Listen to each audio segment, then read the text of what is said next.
Bonjour à tous, bonsoir à tous. Bonsoir. On est particulièrement heureux de vous retrouver ce soir. On a quelques petits défis techniques avec notre plateforme logicielle pour le webinaire, donc on va quand même essayer de faire le mieux possible pour vous présenter tout ce qu'on avait à vous présenter ce soir dans un webinaire qui s'intitule La gestion du microbiote parodontal. Donc, je m'appelle Frédéric Bonheur, je suis le gestionnaire responsable des programmes à l'Institut international de parodontie, une organisation qui existe depuis une vingtaine d'années, qui enseigne un peu partout à travers, j'allais dire le monde, mais disons l'Europe et, et le Canada et les États-Unis, une technique spécifique pour le traitement des maladies parodontales. Donc, j'ai le plaisir d'être avec Marc. Bonsoir, Marc. Bonsoir Frédéric. Vous avez reconnu que c'est quand même mon fils. Voilà, ben, ça me fait plaisir de travailler avec ce jeune homme. Voilà. On devait avoir chacun un écran séparé, donc là, on doit combiner les écrans. Voilà. Technologie. Technologie oblige. Donc, vous n'avez pas... Allons-y une étape à la fois. Est-ce que vous avez du son? Est-ce que la personne qui vient de nous dire qu'on n'a pas de son nous entend? Le son Ça fonctionne de fonctionne. mon côté. Parfait, Génial. super. Bon, on va y arriver. Donc, si vous souhaitez activer vos caméras, vous pouvez le faire. Vous pouvez utiliser le système de questions si vous le souhaitez. On est toujours à l'affût des questions, surtout que la présentation PowerPoint va être peut-être plus en arrière-plan. Donc, si vous avez des questions, ça va être le bon moment de les poser. Alors, je vous laisse avec Marc et je vous souhaite un excellent webinaire. Voilà. Ben, merci d'être présent. Alors, on va parler de la gestion du microbiote parodontal. Alors, je suis obligé d'aller un peu live sans diapositive, disons pour l'instant. L'idée de soigner la parodontite, il y a beaucoup de questions qui se posent sur les facteurs, les cofacteurs, qu'est-ce qui fait la cause des maladies parodontales, toutes les théories sur le fumeur, le diabète, la génétique et tout. Et ce que je pourrais me permettre de vous dire, c'est déjà de regarder la définition même de la santé ou de la maladie parodontale. En fait, on dit que la maladie parodontale, c'est une dysbiose microbienne avec une inflammation qui est incontrôlée. Et malgré cette définition assez pertinente, dysbiose de microbes, actuellement, on a à peu près, bon, sauf peut-être vous ou ceux qui avaient la microscopie déjà, peu de gens regardent quels sont les microbes qui sont présents dans la maladie parodontale active. Et puis, c'est la même chose pour une inflammation débordante ou non contrôlée quoi nous permettrait de gérer une inflammation. Alors, l'idée simplement, et puis je le fais depuis 33 ans, une inflammation, ça se voit dans le sillon parodontal, c'est ce qu'il y a dans le fond de la crevasse parodontale. Alors, vous allez retrouver tout de suite les cellules inflammatoires partant du lymphocyte, neutrophile, monocyte, etc., et les différents macrophages. Alors, si on regarde la définition de la maladie, est-ce qu'on est capable d'aller comprendre, gérer et changer, adapter le biofilm pour passer de la maladie parodontale à la santé. Et même chose pour les cellules inflammatoires. En réalité, ce qu'il faut faire, c'est enlever les cellules inflammatoires pour se retrouver avec un stade de santé parfait. Alors, si j'essaie peut-être de m'exprimer sans, je pense qu'on n'a pas les diapositives, hein? Alors, si je peux expliquer quelque chose, c'est la santé, si vous regardez le biofilm ou un microbiote de santé, c'est vraiment quelque chose qui est typique ou particulier.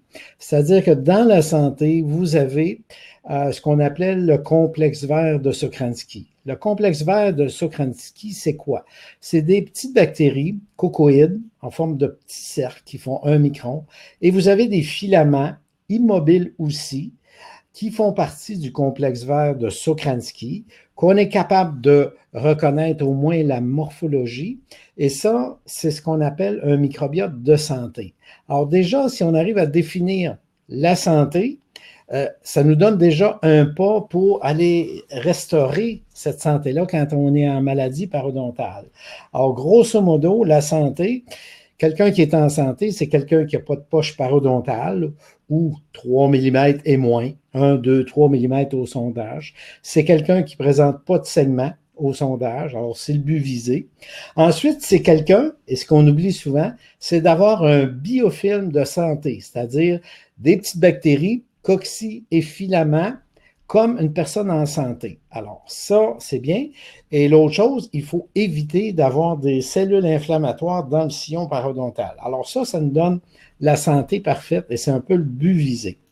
Maintenant, le dernier point qui peut être important, c'est d'avoir un patient autonome. Parce que si vous avez un patient qui ne fait pas son fil, qui ne fait pas son brossage, basse modifiée, etc., bien, vous risquez de retomber en gingivite et puis après coup, en maladie parodontale. Alors, si je retrouve un peu les bactéries ici, alors on a parlé un peu des bonnes bactéries. Alors, au microscope, c'est relativement faisable de voir le complexe vert de Sokransky, de voir le complexe jaune de Sokransky, surtout les streptobacilles.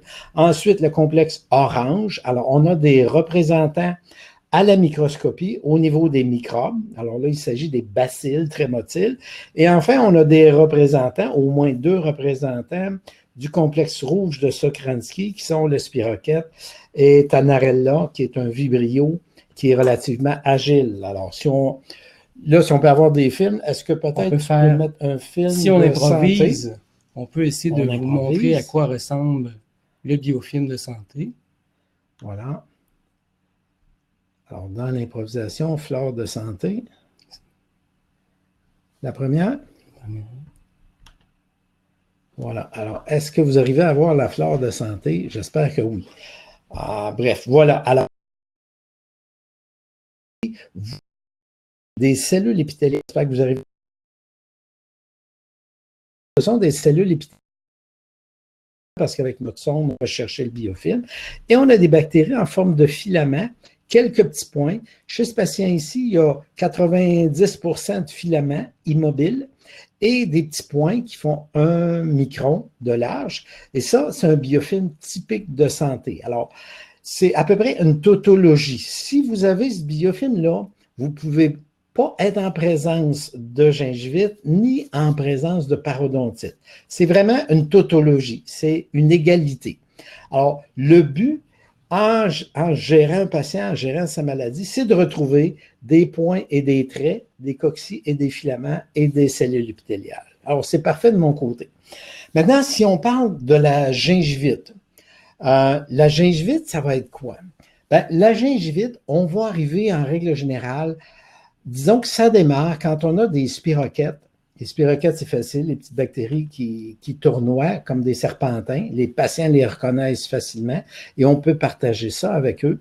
Alors, la gingivite, on voit apparaître quelques bactéries motiles. En général, il faut au-delà de 10%. Alors, si j'ai une dizaine de spirochètes sur mon microscope, je vois apparaître la gingivite. Et dans ce cas-ci, le cas que vous avez, c'est une gingivite très formée. À ce moment-ci, on voit des neutrophiles. Alors, si vous voyez les cellules, c'est beaucoup plus petit, c'est 5 fois plus petit que les cellules épithéliales.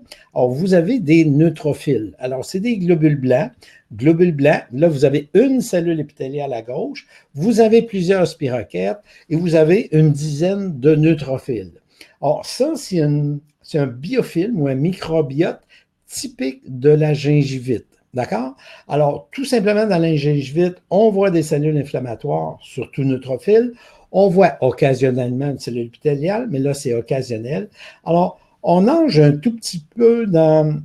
C'est pas le pu, mais c'est presque là. En général, les cellules sont plutôt vivantes. Celles-ci, elles sont à demi mortes. Alors, on commence à être sur un terrain dangereux.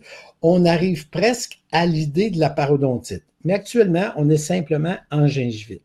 Alors, définir ça au niveau du microbiote, c'est relativement facile aussi. Après, si on peut passer à autre chose ou à un microbiote de la parodontite, parce que ça reste un peu la même chose. Alors, le microbiote de la parodontite est relativement différent. Et en fait, on sait que pour avoir une parodontite, il faut déjà avoir une gingivite au préalable. D'accord? Alors, qu'est-ce que c'est le microbiote de la parodontite? Ben, c'est ce qu'on va retrouver, même si bien voir, il s'agit de biofilms pris à faible grossissement. Alors, nous, on démarre avec un faible grossissement. Ça nous permet de voir quelles sont les cellules et après, on passe à fort grossissement. Alors ici, on est toujours, oui, en face du microbiote de parodontite. J'imagine que oui. Je vais juste me confirmer. Alors, vous voyez ici, on a plein de cellules épithéliales, on a plein de neutrophiles, et là, on est à la fin, on a des trichomonas. Alors, on a passé un petit peu vite sur le film.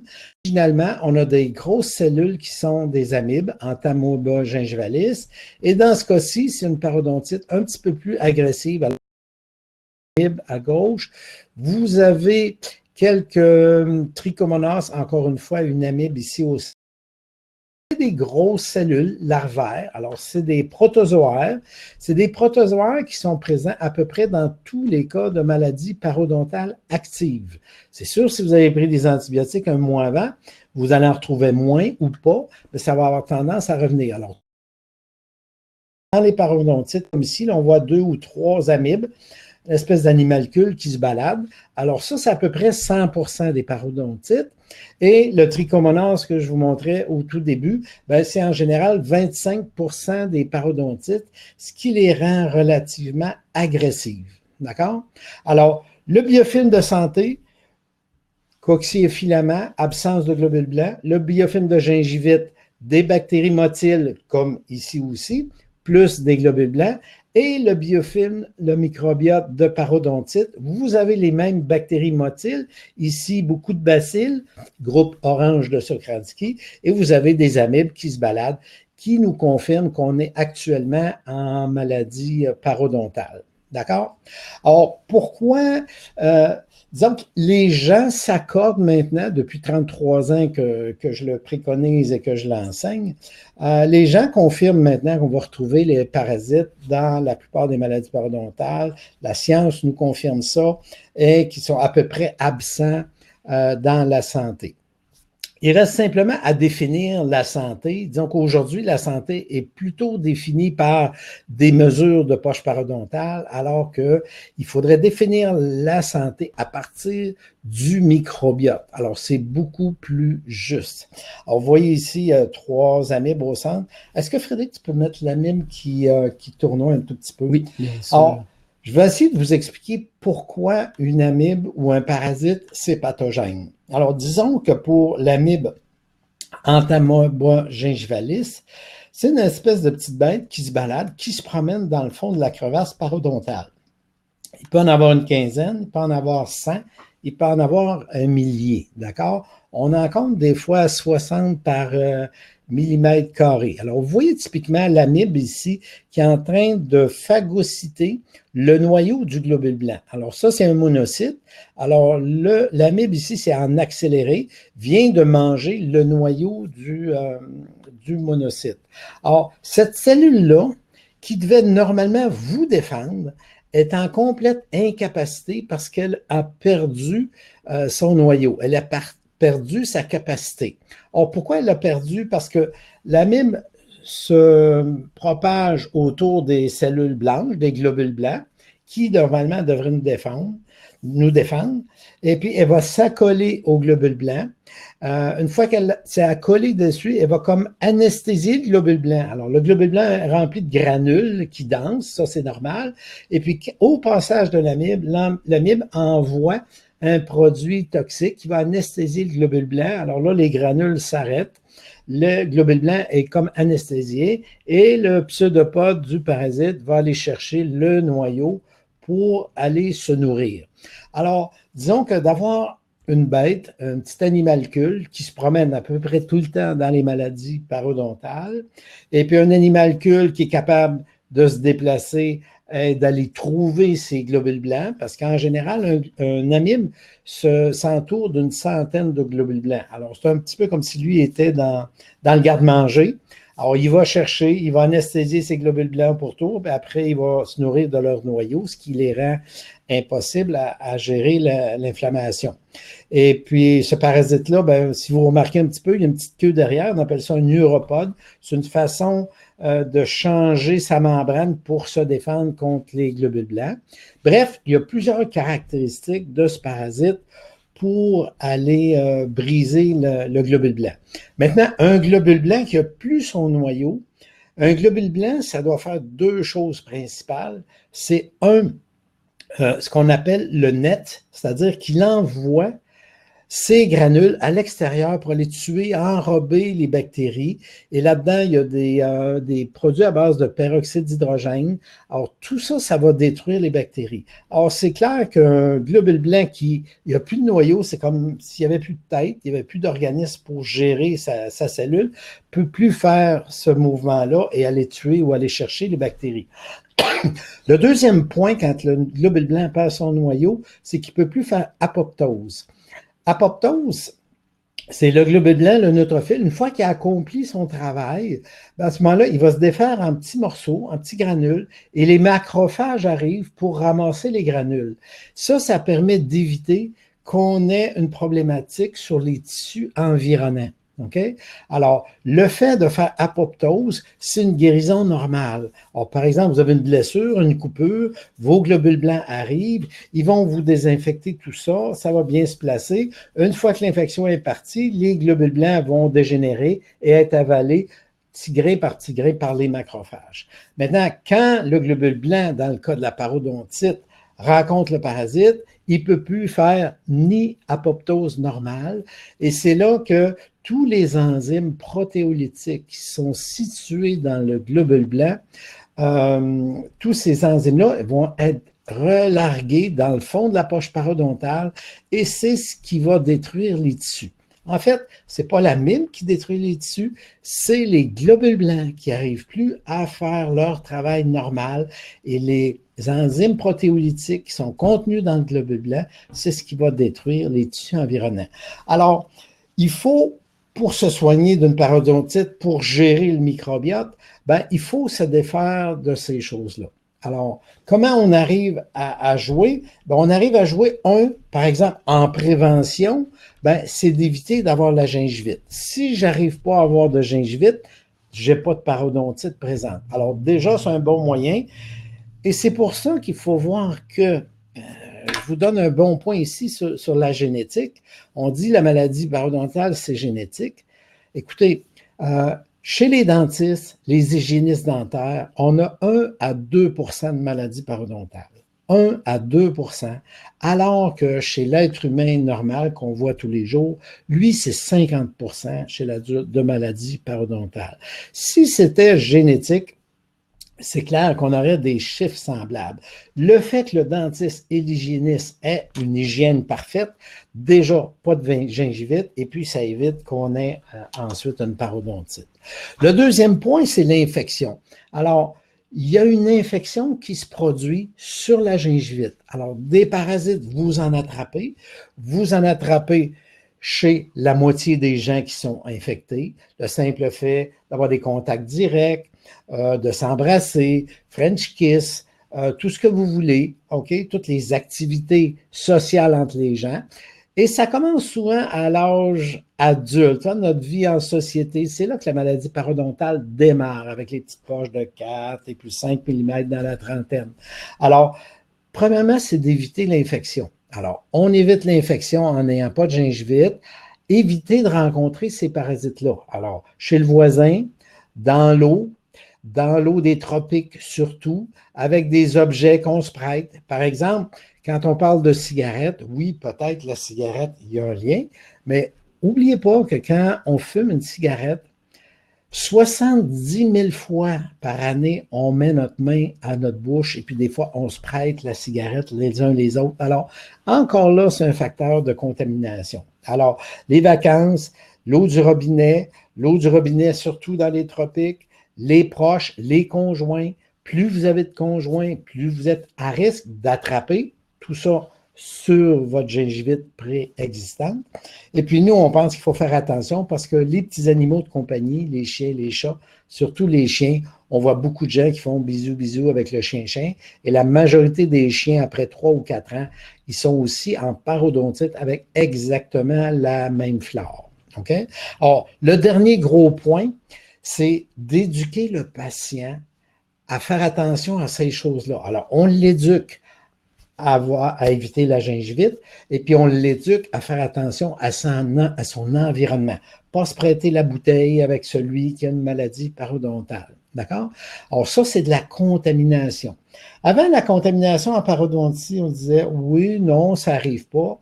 Et depuis quelques années, on commence à s'apercevoir qu'effectivement, la contamination, elle est bien présente. Alors, on va travailler sur l'hygiène du patient parfait. L'hygiène du patient parfait, comment est-ce qu'on fait ça? Je ne vais pas vous faire toute la formation aujourd'hui, mais je vais vous donner une petite impression de comment nous on fait pour avoir un patient qui est en hygiène parfait. Alors, on oublie les dentoformes, on oublie les petits objets là, pour montrer au patient. La chose qu'on fait, ce qu'on fait nous avec le patient, c'est un grand miroir. Un grand miroir et votre assistante ou vous-même ou l'hygiéniste, vous allez avec le patient dans le miroir et vous lui faites faire basse modifiée, 4 coups, d'accord? Basse modifiée, petit mouvement, puis les rouleaux. Vous faites ça 4 fois, 4 fois, 4 fois les dents de devant. Et vous demandez au patient de faire ça pour toute sa bouche. Extérieur, intérieur, en haut et en bas, extérieur et intérieur. Ça va vous demander 5, 6, des fois 8 minutes avec le patient, surtout au premier rendez-vous. Et puis après, on utilise des produits désinfectants. Alors, plutôt que d'utiliser le dentifrice, on sait que ça ne fonctionne pas. Le patient a sa parodontite depuis 15 ans. Alors, on va travailler avec l'eau oxygénée diluée à 1%. Aucun problème, aucun danger, et ça va désinfecter les premières petites bactéries et ça va commencer à éliminer les parasites.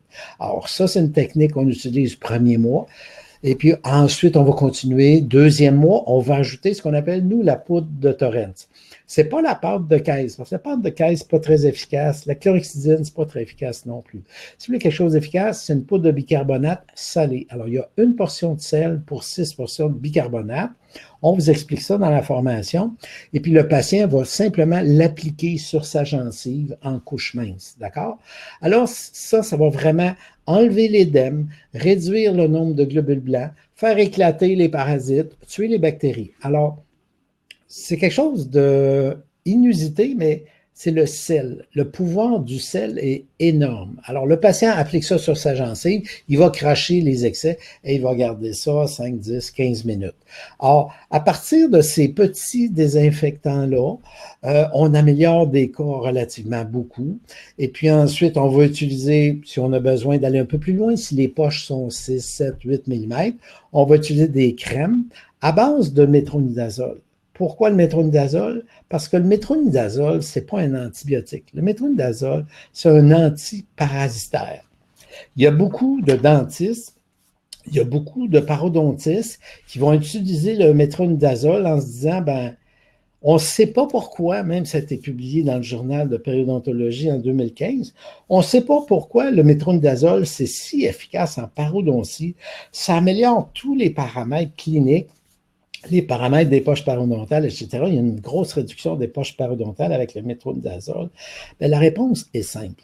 Parce que la maladie parodontale, c'est surtout d'avoir des parasites. Les 2 parasites, c'est l'amibe, et le deuxième, c'est Trichomonas tenax. Bon, Trichomonas tenax, je vous fais la petite parenthèse parce que je suis passé vite tout à l'heure. Encore là, les gens savent que c'est présent. Si vous regardez les études, tapez Trichomonas tenax sur Internet, sur PubMed, tapez entamoeba gingivalis. Vous allez voir nos études, vous allez voir le paquet d'études qui sort présentement. Trichomonas tenax, en 2015, a été déclaré pathogène dans les maladies parodontales, au même titre que Trichomonas vaginalis. Alors, Trichomonas vaginalis, c'est un parasite qui touche beaucoup de femmes, beaucoup d'hommes aussi, mais chez les femmes, c'est pire. Et c'est un risque assez élevé. Une fois dans sa vie, on risque d'attraper Trichomonas vaginalis. Et si vous allez chez le médecin avec une Trichomonas vaginale, ben c'est clair que votre médecin il va vous donner le flagelle. Il va vous donner le flagelle systémique, il va vous donner une crème de flagelle et il va demander à soigner aussi votre conjoint avec le flagelle, la même chose. D'accord? Alors, au niveau parodontal, on se retrouve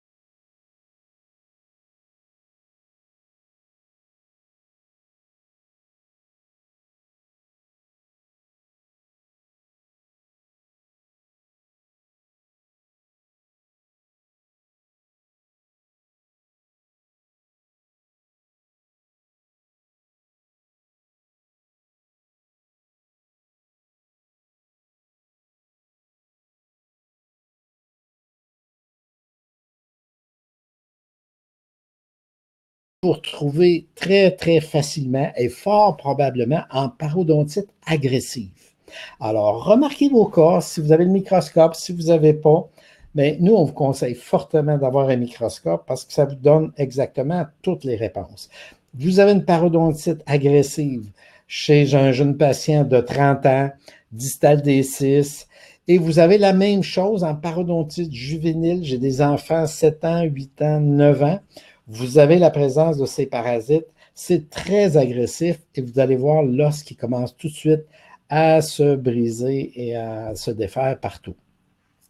Alors, diagnostiquer, c'est relativement facile. Cliniquement, avec votre sonde, vos points de saignement, avec votre microscopie, d'emblée, vous avez le biofilm à gérer.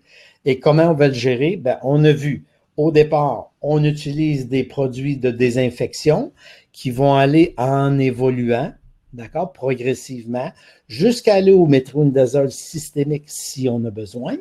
C'est sûr que si j'ai un patient qui a juste des poches de 4, 4,5, 1, 5 mm, ça va se gérer sans flagelle, sans métronidazole systémique. Mais si vous avez des poches de 8, 9, 10, si vous avez un patient en parodontie stade 3, stade 4, en général, ces patients-là, ils ont besoin d'une médication. Maintenant, on ne donne pas la médication comme ça pour rien et puis penser à la redonner. C'est pour ça qu'il faut enseigner aux patients la technique d'hygiène. Alors, on veut rendre le patient comme si c'était un dentiste ou une hygiéniste dentaire. Alors, comment on fait? Vous avez vu la méthode. Devant le miroir, 10 minutes. Après, il faut ajouter la poudre, 3, 4, 5 minutes. Le rendez-vous suivant, on refait un mois plus tard, on refait la même chose. Brossage basse modifié avec l'oxygéné. On ajoute le fil dentaire en tournant le fil entre chaque dent pour ne pas promener les mauvais microbes d'une dent à l'autre. Ensuite, on va ajouter la poudre. Et quand on arrive en général au 3e mois, si à la microscopie, ce n'est pas parfait, à ce moment-là, on va ajouter la crème à base de flagelle à déposer sur la gencive où nous, on peut le placer, on peut le déposer dans les poches parodontales les plus profondes. Et en général, disons qu'au 4e mois, on va s'assurer que tous ces microbes-là sont partis. Maintenant, ce qu'on fait, c'est une désinfection, mais parfaite. C'est-à-dire qu'on se donne, première partie du traitement, désinfecté. Au 5e mois de la thérapie, tous les patients sont parfaits. Ils retrouvent un biofilm normal, c'est-à-dire des coccis, des filaments, absence de globules blancs, absence de parasites, absence de bactéries du groupe orange et du groupe rouge de Socransky. Ça, on le sait. Alors, cette deuxième étape-là, on en profite pour aller enlever le tartre. Maintenant, si je vous explique un peu comment ça se passe, une poche de 9 mm au départ, quand vous avez fait la désinfection au cours de ces 4 mois-là en général, au 5e mois, votre poche de 9 avec la poudre salée et tout, est déjà passée à un niveau de 6 mm. Alors, souvent, vous avez une certaine rétraction de la gencive. Vous avez une certaine croissance osseuse. Alors, à mi-chemin, avec une poche beaucoup moins profonde. Alors, en général, on n'a pas besoin d'aller détartrer sous-gingivale très profondément. Souvent, c'est 3 mm, 4 mm le plus profond qu'on va trouver parce que la gencive a déjà commencé à se remodeler et à se repositionner. Alors, les détartrages, ou on appelle ça, nous, la lithotricie, se font. En général, j'aime bien l'anesthésie locale tout de même, mais on est capable d'enlever le tartre facilement avec des appareils piezo, des appareils qui vibrent. Alors, jamais, jamais, jamais de curette coupante. Parce que curette coupante, le sément, il est désinfecté. Il n'y a plus de problème au 5e mois ou à mi-chemin de notre traitement. Alors, quand vous allez enlever le tartre, il va s'enlever facilement. Vous allez enlever le tartre dans une gencive qui ne saigne plus, dans une gencive, dans un sillon qui est beaucoup moins profond, et vous allez y aller progressivement. Nous, on conseille cadran par cadran. Pourquoi? Parce que vous êtes toujours désinfecté, là. Il n'y a pas de réinfection. Le patient continue sa désinfection journalière, matin et soir. Alors, la poche de 9 ou 10 mm, ben, rendu là, est rendu à 6 mm. Puis quand vous prenez le deuxième cadran plus facile, le troisième et le quatrième encore plus facile, ben, en cours de route, vous êtes capable de remesurer les poches les plus profondes, les vérifier au microscope, s'assurer qu'il n'y a pas de globules blancs, s'assurer qu'il n'y a plus de parasites, et vous allez comme ça progressivement vous retrouver avec une poche de 5 mm, puis 4 mm. Et puis, rendu à 4 mm, votre poche de 9 est passée à 4, il vous c'est fait d'attendre la cicatrisation. Alors, la cicatrisation dans un milieu désinfecté, ça prend en général autour de 3 mois.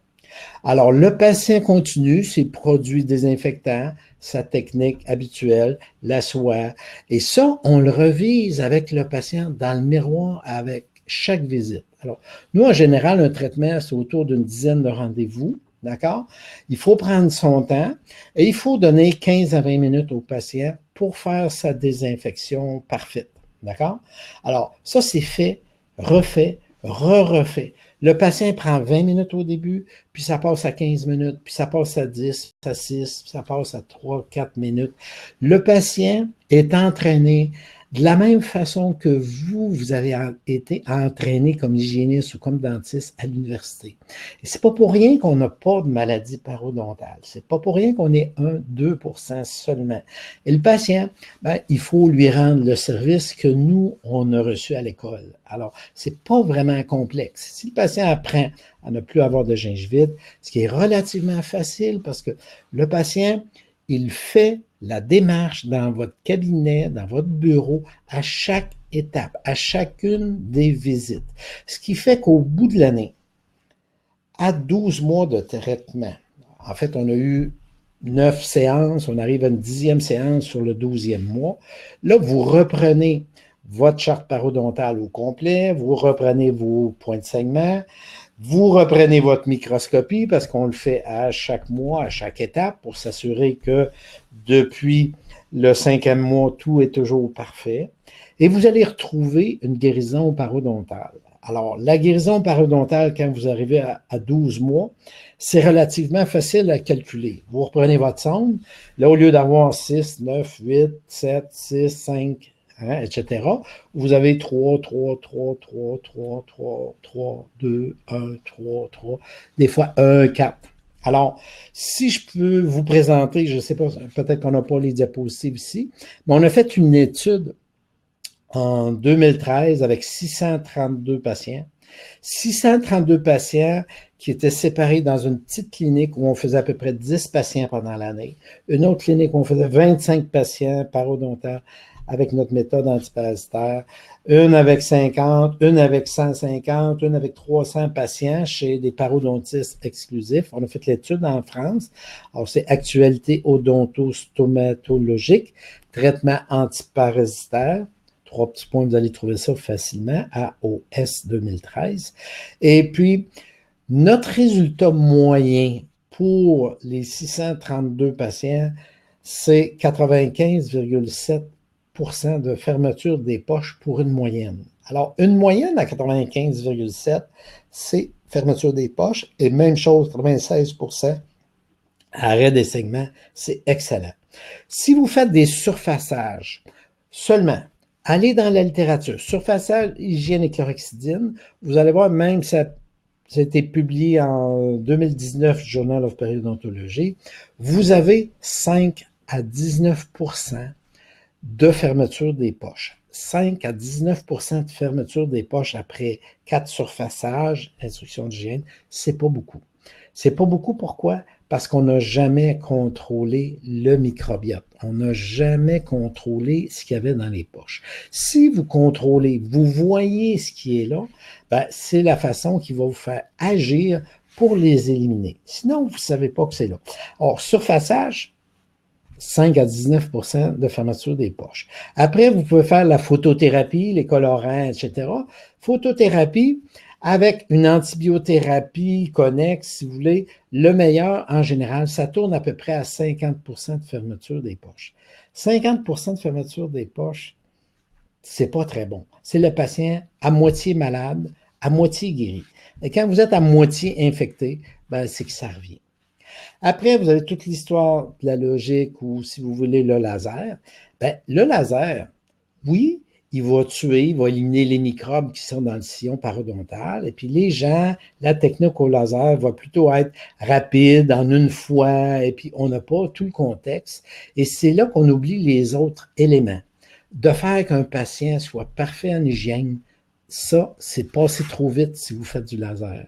Et puis la même chose, quand vous faites du laser, vous n'avez pas l'occasion de voir le conjoint, de voir les proches, de discuter avec les gens, leur environnement, les voyages, les tropiques, parce que dans les tropiques, il y a plein de parasites. Dans les rencontres avec les gens, il y a plein de trichomonas qu'on attrape. Alors, tout ça, ça n'a pas le temps d'être fait avec le laser. Alors, les résultats laser, de ce que je vois, moi, au niveau de la fermeture des poches chez les patients, ça tourne autour de 64-65%.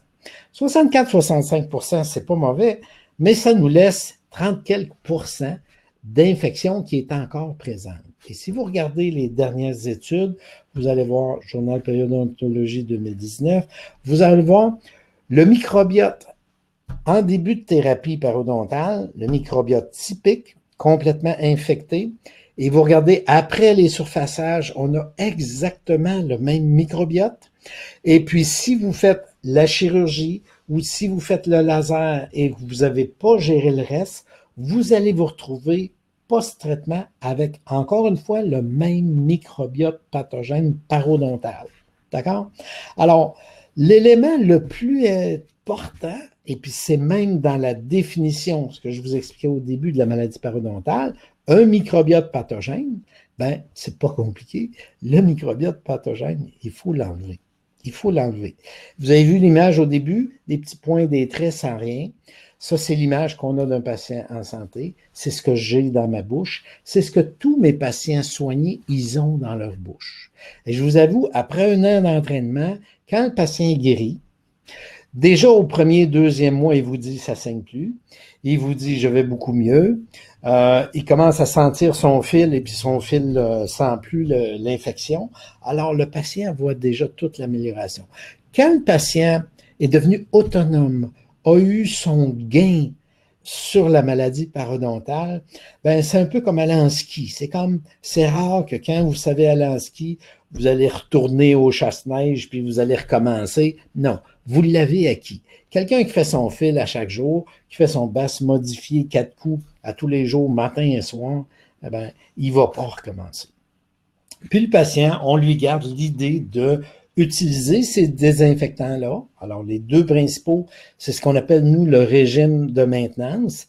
Alors, c'est le brossage à l'eau oxygénée, 1%, et puis l'application de la poudre de Torrens. Les patients qu'ils aiment, ils font une fois par jour, et en d'autres occasions, dans la journée, ils peuvent utiliser n'importe quel dentifrice avec le fluor. D'accord? Alors, il n'y a aucun problème. Maintenant, les gens chez qui on trouve que c'est déjà beaucoup, ils n'aiment pas le goût. Ben, si vous faites 2 fois par semaine, mercredi, dimanche, vous faites l'oxygéné et l'application de la poudre de bicarbonate salé, poudre de Torrance, vous n'avez même pas quelques spirochètes ou quelques parasites qui arrivent à s'installer dans ça parce que à chaque semaine ou à chaque jour, on les élimine complètement. Or, c'est sûr qu'il faut faire attention surtout pour les Québécois, si on est entre Québécois ici, là, c'est regardez bien vos patients quand ils vont en vacances dans les tropiques. D'accord? Alors, regardez-les bien au retour. S'ils passent 2 semaines, 3 semaines dans les Caraïbes, désolé pour les Caraïbes, je vais moi aussi, là, mais bon, on sait comment prévenir, on sait faire attention, on sait qu'il ne faut pas prendre l'eau là-bas, il ne faut même pas se brosser les dents avec l'eau, il ne faut pas même pas ouvrir la bouche sous l'eau de la douche parce qu'il y a quantité de parasites qu'on va ingurgiter là-dedans. D'accord?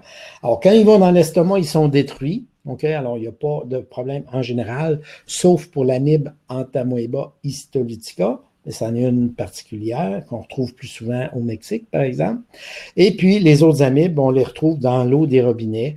Regardez déjà les études avec Dr Barbeau à l'Université de Montréal. Il va vous expliquer qu'il y a 40 sortes d'amibes dans l'eau à l'Université de Montréal et qu'il y en a un bon nombre dans 1 litre. Il y a je ne sais pas combien de parasites qui sont déjà dans l'eau de l'Université de Montréal. Alors bon, c'est pas la même chose que les Caraïbes. Les Caraïbes, c'est 300 fois pire. D'accord? Mais l'idée, c'est de comprendre qu'il s'agit d'une infection, quelque chose qu'on attrape sur une gingivite. Et comme il nous reste pas Frédéric, beaucoup de temps, oui, dis-nous. j'étais juste curieux, étant donné que les gens ne voient pas les diapositives, Oui. tu as présenté les principales étapes. Moi, j'aimerais vraiment qu'on y revienne. Le traitement qu'on propose, que tu mets en œuvre depuis 20 ans, c'est 4 principales étapes. Oui. La première étape, c'est vraiment la désinfection. D'accord?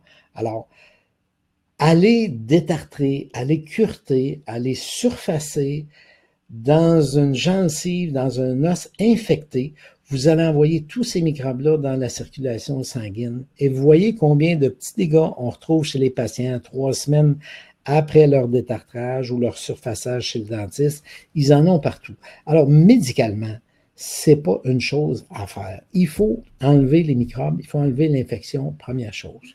Deuxième étape, c'est s'assurer que on va enlever le tartre. Bien, le tartre, dans un milieu désinfecté, comme j'ai expliqué, c'est relativement simple à enlever. Des simples détartreurs vont suffire, des piésos vont suffire.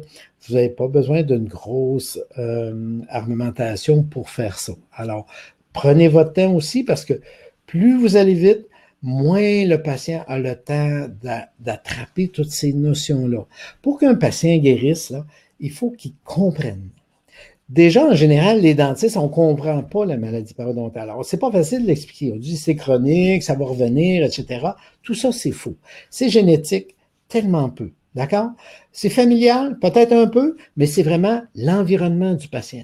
Les gens qui sont autour de lui. C'est sûr que si j'embrasse quelqu'un qui a en parodontite, ben, je vais transmettre, on dit en 10 secondes, un baiser, c'est 80 millions de microbes qu'on se prête l'un et l'autre. Alors, c'est normal qu'on attrape du voisin. Alors, quand vous soignez quelqu'un en maladie parodontale, ben, il faut penser à son environnement. L'environnement, c'est les proches, c'est le conjoint. OK? Alors, il faut soigner souvent les deux. Mais bon, on n'est pas obligé parce qu'en démarrage ou en traitement, le patient ne va pas se réinfecter autant parce qu'on utilise les désinfectants. Mais il faut être capable d'amener tranquillement le patient à faire soigner son conjoint ou le proche ou les proches. Vous voyez comment ça se passe pour lui. Et puis la dernière étape, ben, c'est cicatriser. Cicatriser, il faut 3 mois, 4 mois. Après ça, moi, je revois les patients une fois qu'ils sont guéris. Mais là, on parle de guérison. Plus de poche, plus de saignement, au-delà de 95 idéalement 100 mais déjà, si vous êtes à 95 vous pouvez calculer que votre patient est guéri.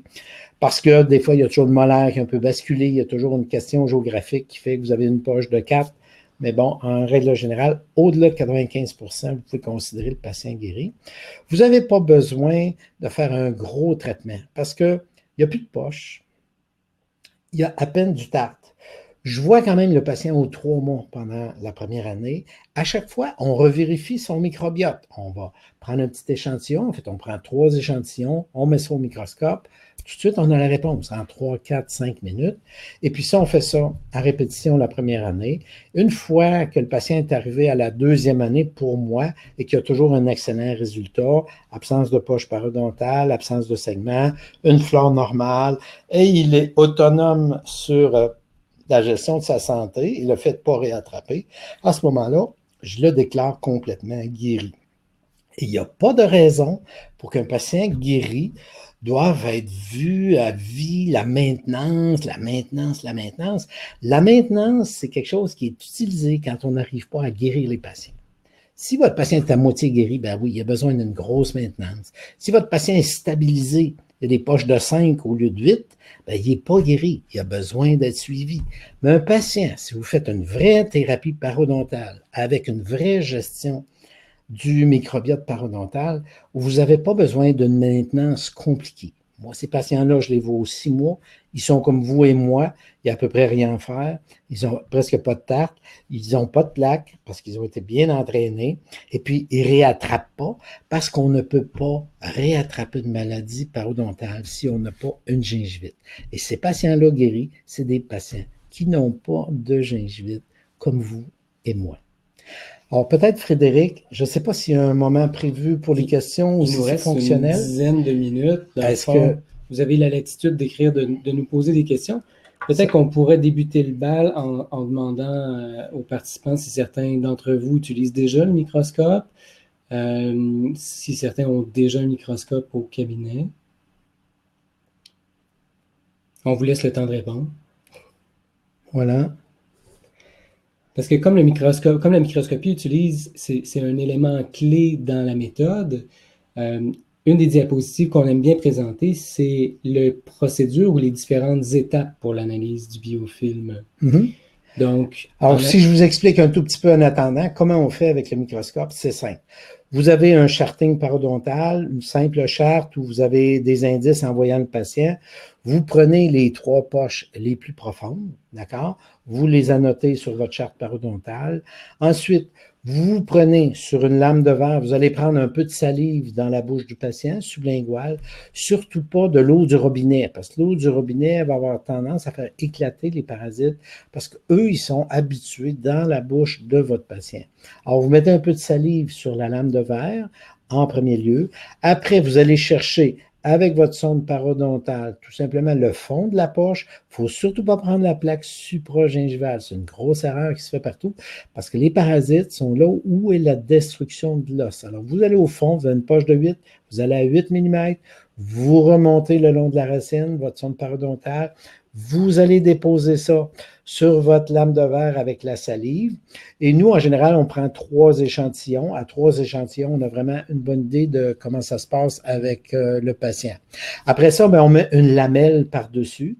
Alors, si vous voulez essayer, si vous voulez faire, c'est des lamelles de 44 mm. Alors, c'est des longues lamelles, ce qui nous permet d'avoir 3 échantillons sur la même lame. Alors, on ne veut pas perdre de temps. On fait le premier, le deuxième, le troisième sur la même lame. Et ça, on partage toujours ça. Vous avez vu un peu les films. On partage ça aux patients. Quand vous partagez aux patients toutes ces petites bactéries qui se promènent comme ça partout, le patient, c'est clair pour lui que ça n'a pas de sens d'avoir ces bactéries-là. Au pire, vous pouvez montrer les vôtres, tous des points qui ne bougent pas, là, et eux, ils voient la différence.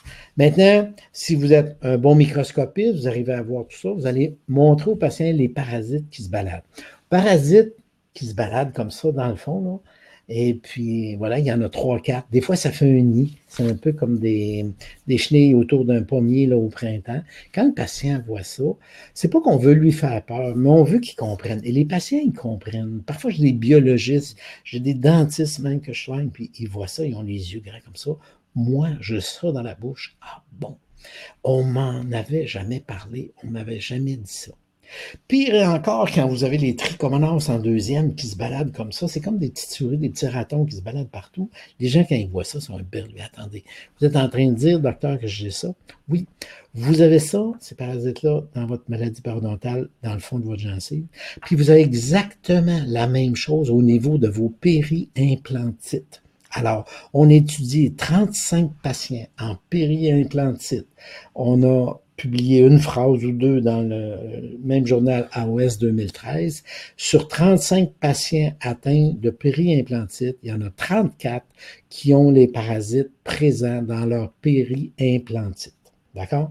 Alors, sauf aussi, il faut le soigner de la même façon.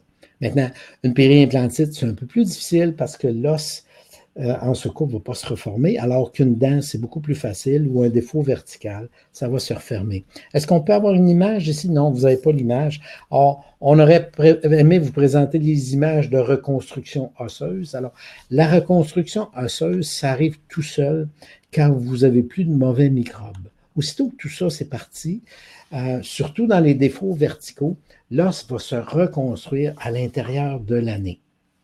Alors, si on arrive à voir ça, sinon, autrement, on peut présenter le avant-après du microbiote, étant donné qu'on n'a pas les avant-après le microbiote, mais vous avez une reconstruction osseuse qui se fait automatiquement. Vous n'avez pas besoin d'ajouter de produits, d'endogain, de poudre, de machin. L'os est capable de se régénérer tout seul. Et quand on vous dit la mâchoire, c'est pas comme le reste, c'est faux. L'os de la mâchoire, c'est comme l'os d'ailleurs, même s'il y a une ouverture sur l'extérieur, si c'est sain, l'os, il va se reconstruire, il va se reformer tout seul, ce qui est plus difficile sur un implant. Alors, vaut mieux soigner déjà le patient maladie parodontale et reconstruire son os. Alors, on a une recroissance osseuse à partir d'à peu près une année ou autour d'eux, et c'est facilement observable à la radiographie. Alors, je ne sais pas s'il y a d'autres questions. Je vois que je dois arrêter dans 4 ou 5 minutes. Est-ce qu'il y a des questions des gens? Est-ce qu'on est en mesure de répondre aux questions? S'il y en a quelques-unes. Faites quoi, première étape, quand un patient saigne, mais qu'il ne présente pas de poche? À ce moment-là, en règle générale, il est en gingivite. Quand le patient est en gingivite, ben, on fait tout simplement normal, soit dentaire, brossage, on va gérer sans problématique. Maintenant, ça peut arriver qu'un patient qui a une bonne gingivite, j'ai 4 ou 5 rendez-vous, le temps de lui enseigner le fil, le temps de lui enseigner le brossage va se modifier. Maintenant, si c'est bien démarré, c'est possible, je peux utiliser l'oxygéné à 1% et la poudre Torrens, bicarbonate salé, ou si ça va être plus facile d'arrêter le saignement pour ce patient-là. J'espère que je réponds. S'il y a d'autres questions, c'est relativement stable. Vous avez tout bien compris ce que j'ai dit. Alors, je ne veux pas le faire pour Frédéric, mais on a des formations. Tu vas me donner la parole. Je vais te donner la parole. Je laisse la parole à Frédéric. Ça fait 22 ans que je fais ces formations-là et on continue. Et ça progresse de plus en plus. Et moi, je vous encourage. Alors, je vous laisse un peu avec Frédéric. On est particulièrement fiers de collaborer. Voilà. Tu peux t'approcher même. Bon, j'essaie de m'approcher légèrement. Donc, ce qu'on vous présentait aujourd'hui dans ce petit webinaire, c'est les bases d'une méthodologie qu'on emploie depuis une vingtaine d'années, qui est... Depuis 33 ans, j'utilise, mais ça fait 23 ans, je dirais, que je l'enseigne par l'intermédiaire de l'Institut international de parodontie. Donc, l'Institut, c'est notre principal levier. Ce qu'on constate depuis les dernières années, c'est qu'on est capable de prévenir, on est capable de régénérer, de résoudre l'inflammation. Puis, il y a très peu, voire je dis peu, mais il n'y a pas de récidive généralement une fois que les gens ont fait. Les gens qui font, il n'y a pas de récidive. Ils sont plutôt rares. Donc, c'est une méthode, juste pour le rappeler, c'est une méthode qui est non invasive. On dit médicale douce. Médicale douce, non chirurgicale. Déjà, quand vous faites des surfaçages, vous êtes relativement chirurgical. Alors, nous, il n'y a même pas de surfaçage. C'est simplement des détartrages sous-gingivales dans un espace non infecté. On a publié un petit papier récemment sur l'acceptabilité du traitement parodontal. Je pense que, étant donné que c'est médical et que c'est une technique qui est sans chirurgie, c'est plus facile ou c'est un avantage, c'est plus facile. L'acceptabilité est plus grande chez les patients, de ce qu'on remarque. Oh, il y a quelques questions qui viennent d'apparaître. Je peux te laisser les lire pendant que je continue ma petite De mon côté, je veux bien. Merci, Frédéric. C'est génial. Bienvenue. C'est plus ou moins question. C'est ici les questions. Que pensez-vous du peroxyde d'hydrogène pour établir une bonne flore bactérienne? Le peroxyde d'hydrogène, à 1%, c'est pas dommageable. À 3%, c'est un petit peu fort. Mais à 1%, il n'y a aucun problème. Rétablir la flore bactérienne de santé, oui. Mais il faut faire attention parce que quand vous passez un patient paro, à une flore normale, souvent vous avez des streptocoques mutans et vous pouvez avoir une candidose. Alors, vous pouvez transformer votre patient parodontal en patient acarie. Alors, il faut faire très attention de gérer ça aussi parce que lui, il ne fait plus de paro, mais maintenant, il fait des caries parce qu'il y a une alimentation sucrée. Alors, il faut que votre microscope vous indique. Le microscope nous indique aussi une flore cariogène. Vous faites comment la première étape quand un patient saigne mais qui ne présente pas de poche? C'est fait. Est-ce que je peux aller plus bas? Que pensez-vous? Du peroxyde. Vous faites quoi une première étape? Je pense que c'est la même chose. C'était la même question. Parfait. Alors, je dois vraiment vous quitter. Je suis désolé. Je laisse Frédéric le soin de terminer. Si vous vous donner des informations sur les formations, l'Institut international de parodontie. Oui. Et ça me fait plaisir de vous rencontrer. Si vous avez le goût vraiment de faire une parodontie qui est agréable, vous êtes heureux et votre patient est aussi content de vos services. Alors, à la prochaine, j'espère. Merci beaucoup, Marc. Merci. Donc, je tiens à vous remercier infiniment de votre présence avec nous ce soir. C'est toujours un plaisir et un honneur de vous recevoir malgré tous nos petits défis techniques. J'espère que la présentation vous a plu. Nous serons à Montréal le 6, 7 et 8 mars pour un prochain séminaire. Donc, sur 3 jours, on concentre toujours un premier bloc de 3 jours avec ce qu'on appelle le cercle d'études à 1 an. Le cercle d'études permet une discussion de fond sur les cas patients, sur les dossiers, sur les difficultés que vous avez. On est toujours disponible pour répondre à vos questions. Pour vous inscrire à notre séminaire, on vous invite à visiter notre site web, donc parodontite.com/inscription. On est toujours très heureux de vous lire, donc info@parodontite.com. Donc, je répète, notre adresse courriel, info@parodontite.com. Je pourrais vous faire parvenir les diapositives qui sont annexées à cette présentation et j'espère pouvoir vous retrouver soit à un de nos prochains séminaires ou à nos prochains ateliers. À très bientôt. Bonne fin de soirée.